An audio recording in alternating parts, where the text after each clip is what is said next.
Ma'am கிட்ட கேட்கணும்.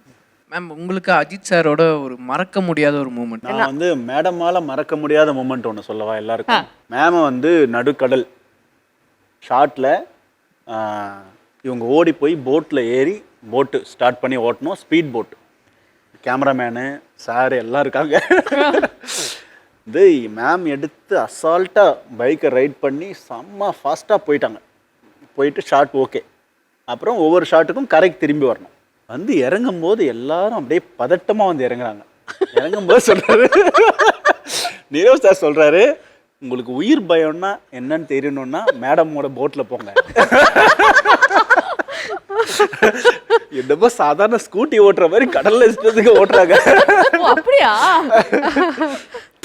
இது பண்ணும்போது அது அஜித் சார் வந்து ரொம்ப என்கரேஜ் பண்ணுவாரு. சூப்பர் சூப்பர் சூப்பர்னு சொல்லிட்டு. ஏன்னா தெரியாது, போட் ஓட்ட தெரியாது. தெரிஞ்சாதானே அப்படியே ரொம்ப கேர்ஃபுல்லா ஓட்டுவோம். சுத்தமா தெரியாது.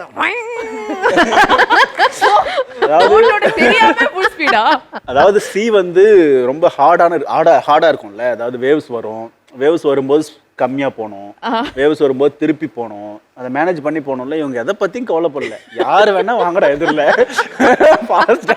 அதாவது இனிமேல் உங்க கூட நான் போட்ல வர மாட்டேன்னு எத்தனை பேர் சொன்னாங்க.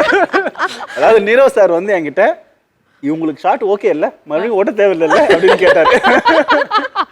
வழக்கமா அவங்க கிட்ட கதை தானே சொல்லுவாங்க. இதெல்லாம் கேரக்டர்லாம் எப்படி இருக்கும், அதோட டெப்த் லேயர்ஸ் இதை பத்தி தானே பேசுவாங்க. லுக்ஸ் இப்படி இருக்கணும். அதெல்லாம் நாங்க வந்து மேம் உங்களுக்கு போட் ஓட்ட தெரியுமா,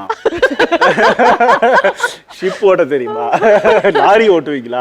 ஆனா ஆரம்பத்திலே வந்து பைக் ஓட்ட தெரியுமா, போட் ஓட்ட தெரியுமா, லாரி ஃபயர் வண்டியா அது ஓட்ட தெரியுமான்னு கேட்கும்போது உங்க ரியாக்ஷன் எப்படி இருந்தது? கன் கரெக்டா எப்படி பிடிக்கிறதுன்னு கூட எனக்கு தெரியாது. அப்ப அது கூட நான் சார் கிட்ட, சார் இது கன் எப்படி பிடிக்கிறது, அவர் அன்பா அப்படியே ரொம்ப பேஷண்டா சொல்லி கொடுப்பாரு எல்லாம்.